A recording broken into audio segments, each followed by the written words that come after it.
والصلاة والسلام على رسوله وعلى آله وأصحابه أجمعين أعوذ بالله من الشيطان الرجيم إن الله ملائكته يصلون على النبي يا أيها الذين آمنوا صلوا عليه وسلموا تسليما اللهم صل على سيدنا محمد وعلى ال سيدنا محمد بارك وسلم صلاة وسلام عليك يا رسول الله صلى الله عليه وسلم وعلى آل سيدنا مولانا محمد صلاة تكون لك بها الله ولحقه أداء. کہیں اگربتی چل رہی ہے کیا؟ نہیں. ہاں حضرات گرامی، پچھلے ہفتے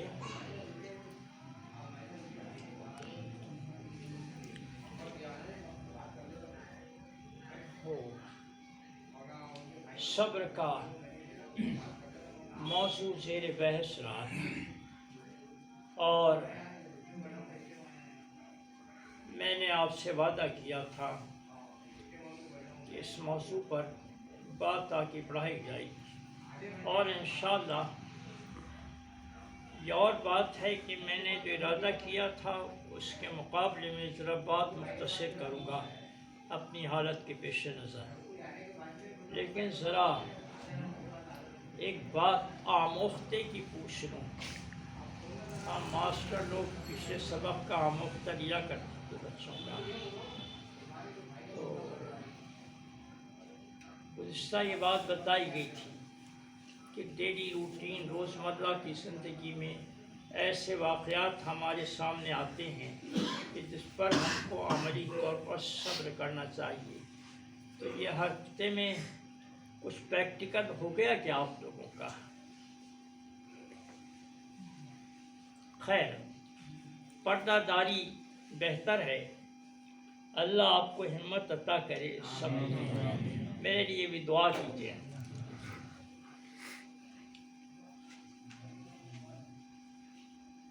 یہ جو صبر کی بات میں کرنے جا رہا ہوں یہ عام، پہلی بھی عام ہے لیکن رشتوں کے متعلق میں کچھ بتایا تھا، لیکن یہ عام زندگی جو انسانی ہوتی ہے اور اس میں جو حالات ایسے ہوتے ہیں کہ انسان یا تو صبر نہیں کر پاتا اور اپنے ذمہ حساب لگا لیتا ہے، یا پھر دوسری حالت میں اللہ توفیق دیتا ہے تو صبر کرتا ہے. تو یہ جو صبر کرنے کا عمل ہے وہ کس قدر اللہ کے پاس اجر رکھتا ہے آج کی محفلوں بتا دوں، اس لیے کہ اس سے میرے کو یہ امید ہے مجھے کہ عام ذہن اپنے آپ کو صبر کرنے پر راضی کرے گا. کس کی زندگی ہے جس کی زندگی میں غم و الم نہیں؟ میں ہاتھ اٹھوانے کا قائل نہیں رہتا، یہ بات طے ہے. انسان کا خمیر جو تیار کیا گیا اس میں 39 دن پانی پڑا ہے، 39 دن غم کا پانی ڈالا گیا ہے اور 1 دن خوشی کا پانی پڑا ہے. یہی سبب ہے کہ انسانی زندگی میں غم و الم زیادہ ہوتے ہیں. اور تھوڑا میں صبر کرنے کی بات سے پہلے غم کی الفت کے بارے میں بتا دوں. غم سے بھاگا مت کیجیے، غم سے راہ فرار اختیار مت کیا کیجیے. جو اللہ کے مقرب بندے رہے وہ اپنے آپ کو غموں میں ڈالا کرتے تھے، بے شک اپنے آپ کو شکار کرتے تھے غموں کا. لوگ غم دیں اور برداشت کریں. وہ سر محمد اقبال نے ایک مقام پر کہا ہے اللہ ان پر رحمت کا نزول کرے. آمین. دوسری پڑھی اللهم صل على سيدنا محمد وعلى ال سيدنا محمد وبارك وسلم صلى الله عليه وسلم عليك يا رسول الله. درد ہے دل کی زندگی، غم ہے بنائے آدمی. بے شک. وہ جو 39 دن غم کا پانی پڑا اس کو یاد. درد ہے دل کی زندگی، غم ہے بنائے آدمی. درد نہیں تو دل نہیں، غم نہیں آدمی نہیں. بے شک. غم کو اپنے سے انجان مت رکھیے، غم سے الفت رکھیے. اور صبر کے بیان میں ایک جگہ آئے گا کہ حضور اکرم صلی اللہ علیہ وسلم نے فرمایا ابراہیم علیہ السلام کو بیٹے کے قربان کرنے کا حکم ہوا ہے اور آپ اس کے لیے تیار ہو گئے، کوئی بات نہیں.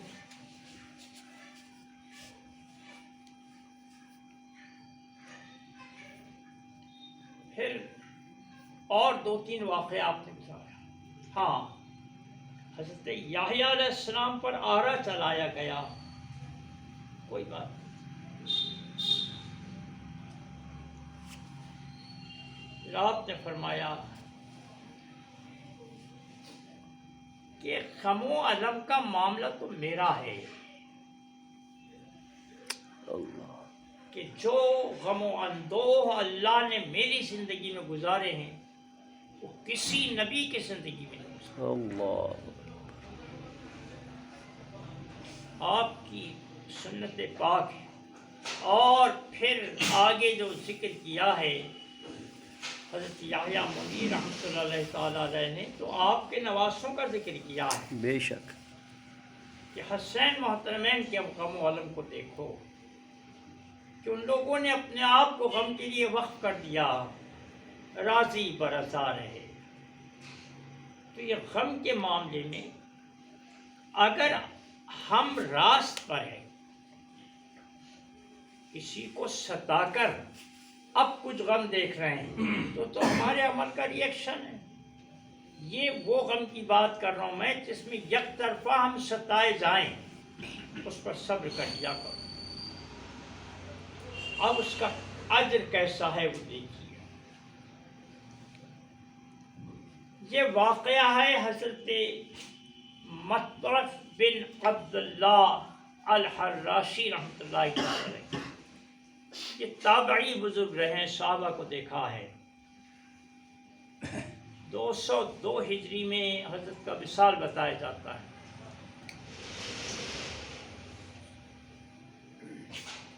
عادت شریفہ تھی حضرت کی کہ قبرستان چلے جایا کرتے تھے. ایسے ہی اپنی عادت کے مطابق گئے ہوئے تھے اور ارادہ یہ تھا کہ اب چلتا ہوں. ایک جنازہ آ گیا تو اس کی شرکت کے لیے رک گئے. اگر کوئی شرعی عذر نہ رہے تو جنازے کی شرکت ضرور کر لیا کرو.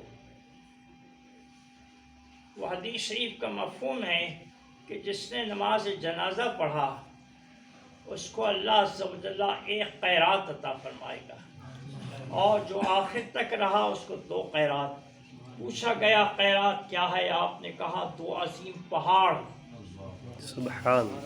اب عظیم پہاڑوں میں کتنا کچھ ہوتا ہے. بے شک. باہر گئے تو آپ رک گئے.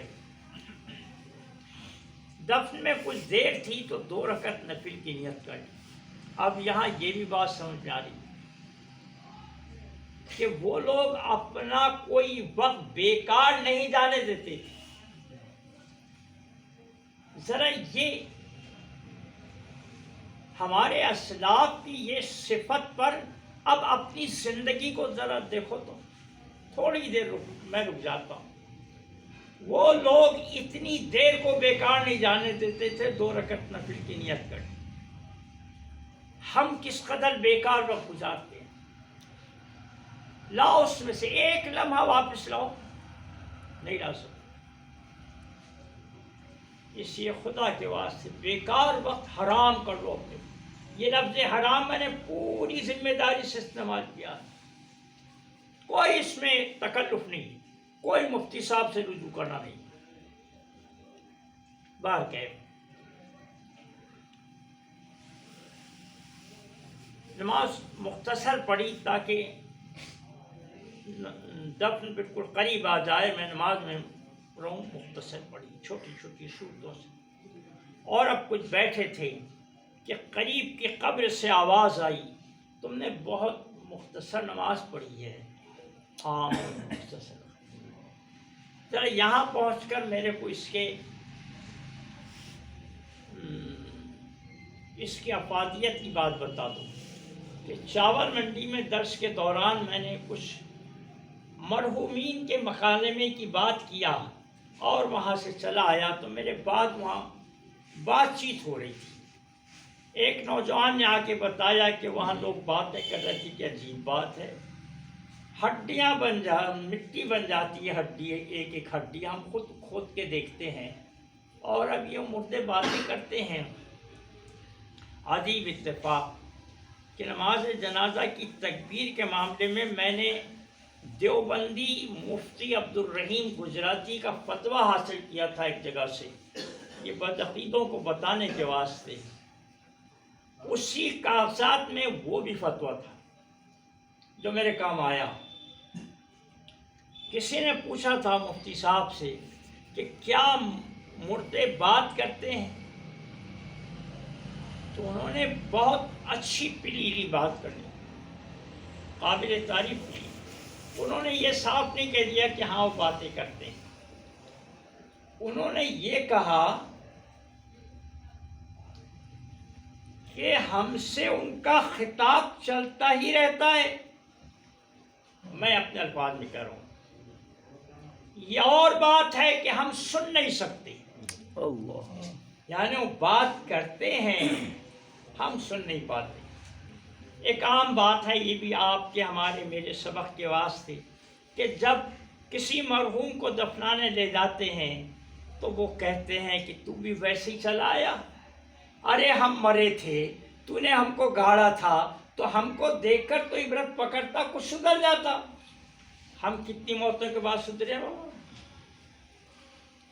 کتنی میتوں کو دفن کیا ہے اور اتنی میتوں کے بعد کتنا سدھار آیا ہے. پتہ یہ چلا کہ ہمارا دل کس قدر مردہ ہو گیا. اللہ نے موت کو بنایا ہی اسی لیے ہے کہ ہم آخرت کی تیاری کریں. باہر کیف تو انہوں نے کہا کہ ہاں میں نے مختصر نماز پڑھی. تو اب وہ کہتے ہیں صاحب قبر، تم میں مختصر نماز کہہ رہے ہیں، یہ 2 رکعت نفل ہمارے واسطے دنیا اور مافیہ سے بڑھ کر ہے. اللہ اکبر. تصور کیجئے کہ کسی کے واسطے یہ اللہ تعالیٰ کے طرف سے ڈکلیریشن ہو جائے کہ آج تیری دنیا، پوری دنیا کا تو مالک، اور دنیا میں جو کچھ ہے وہ سب کا مالک. وہ آدمی کا کیا کہنا. ارے خبروں میں 2 کوڑی کے مالداروں کے نام سنتے کہ نہیں، ایسا مالدار ہے، ویسا مالدار ہے، اتنے ملین، اتنے ارب، اتنے ورب. ارے اللہ نے ہم کو بہت مالدار بنایا ہے، ہم کو دائمی مالدار بنایا ہے. بے شک ہم اپنے آپ کو قلاش کر رہے ہیں. اللہ، اس لیے کہ دنیا، یہ بتاؤ کون سے مالدار کے واسطے دنیا رہے گی جی؟ بتاؤ ایک آدھ مالدار کہ اب یہ استعمال جمع کر لیا، دنیا میں ہمیشہ رہتا رہے گا. ارے ابھی موت آئے گی میاں تو کوئی ڈاکٹر بچا نہیں سکے گا، اس کا پیسہ پڑا رہے گا جگہ کے جگہ پر، ختم ہو جائے گا. تو ہم مالدار ہیں، آخرت کے مال کی فکر کیجیے. تو انہوں نے ساتھ میں کہا صاحب قبر نے کہ ایک بڑا فرق یہ ہے کہ تم لوگ عمل کر سکتے ہو، اس کا اجر نہیں جانتے. پتہ یہ چلا کہ 2 رکعت نفل کا اجر بتایا انہوں نے کہ دنیا اور دنیا کے سارے خزانوں سے زیادہ 2 رکعت نفل. اب انہوں نے کہا کہ فرق یہ ہے کہ ہم تم عمل کر سکتے ہو لیکن اس کا اجر نہیں جانتے، اور ہم یہاں آخرت میں اجر دیکھ رہے ہیں اور عمل نہیں کر سکتے۔ اللہ دیکھو یہ ہمارے واسطے ہے، ہم عمل کر سکتے ہیں، اللہ نے جو مہلت دیا ہے ہم عمل کر سکتے ہیں۔ اب انہوں نے کہا آپ لوگ سب کیسے ہیں، یعنی عذاب وغیرہ کا معاملہ؟ تو انہوں نے کہا کہ اللہ کے فضل سے ہم سب بخشندہ ہیں۔ سبحان اللہ۔ اب انہوں نے دوسرا سوال کیا،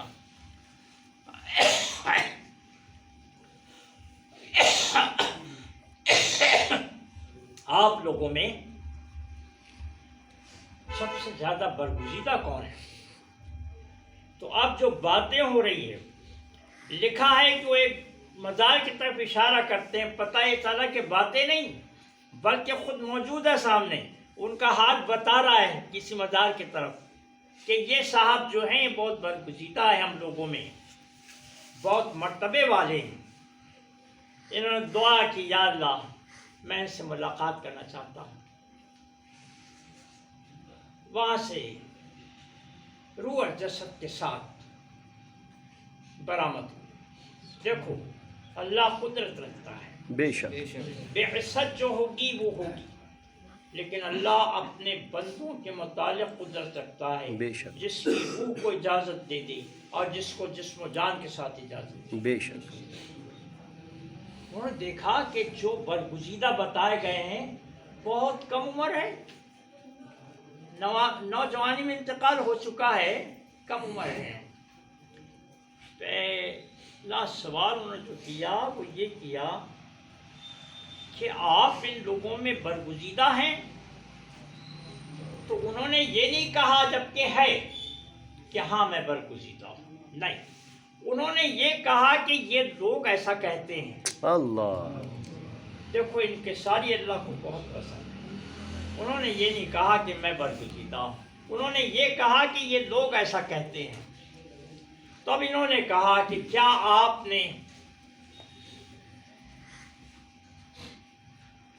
حج، عمرہ، حج اور جہاد فی سبیل اللہ کیا ہے؟ یہ بڑے اجر کے اعمال انہوں نے ان کے سامنے گنائے، تو انہوں نے جواب دیا کہ میری مختصر عمر رہی اور مجھے عمرہ، حج اور جہاد کا کوئی موقع نہیں ملا، تو پھر آپ کی یہ برگزیدگی، آپ کی کرامت، آپ کی مکرمت، آپ کی عزت کا سبب کیا ہے؟ تو اب دیکھو ذرا تھوڑی دیر کے لیے اگر ذہن ادھر چلا گیا ہوگا تو آپ ذرا متوجہ رہیں، یہ بہت حاصل مطلب ہے پوری بات کا۔ انہوں نے کہا کہ میری زندگی میں رنج و غم بہت رہے، دیکھو میری زندگی میں رنج و غم بہت رہے ہیں، اور اللہ نے اس درد و غم، رنج و علم کے برداشت کرنے کے لیے مجھ کو صبر کی توفیق عطا کی۔ سبحان اللہ۔ اب اس میں خاص بات یہ ہے کہ وہ سیدھے بول سکتے ہیں کہ رنج و علم بہت ملے، میں نے صبر کیا۔ اگر کسی نے کہہ لیا ہو اس پر معافی چاہو۔ اللہ وہ جو ہم ایک ڈانٹ کا تصور سنتے ہیں نا، لا حول ولا قوت الا باللہ العلی العظیم، ڈانٹ سمجھتے ہو، کوئی ڈانٹ رہا ہے، لا حول ولا قوت، ایسے لفظ استعمال کریں۔ حکم ہے حی علی الصلاۃ حی علی الفلاح کے دہراتے وقت اس کو پڑھا کرو۔ میں پڑھا کرتا تھا، اللہ غریق رحمت کرے، پیارو بھائی بہت مزاقی ہوا کرتے تھے، مرحوم بیٹھے تھے، اب سنتے تھے، میاں وہ محسن حی علی الصلاۃ حی علی الفلاح بولتا، نماز کی طرف آؤ، بھلائی کی طرف آؤ، آپ لاہور پڑھتے۔ اب دیکھو پیارو بھائی کا ذہن وہی تھا کہ اب یہ شیطان کی آواز سے پڑھا جاتا ہے، واقعی وہ موقع وہی ہے کہ اس میں یہ کہا جاتا ہے کہ نیکی کرنے کی توفیق طاقت اور برائی سے رکنے کی توفیق طاقت سوائے خدا کے کسی میں نہیں۔ بے شک بے وہ شک دیتا ہے تو ہم نیکی کرتے ہیں، وہ طاقت دیتا ہے تو ہم برائی سے بچتے ہیں۔ بے شک بے شک تو اس پر انہوں نے کہا کہ اللہ نے مجھ کو صبر کی توفیق عطا کی۔ اب بتاؤ کتنا سستا سودا ہے، ایک دل پر جبر کرنا پڑتا ہے صبر کے لیے۔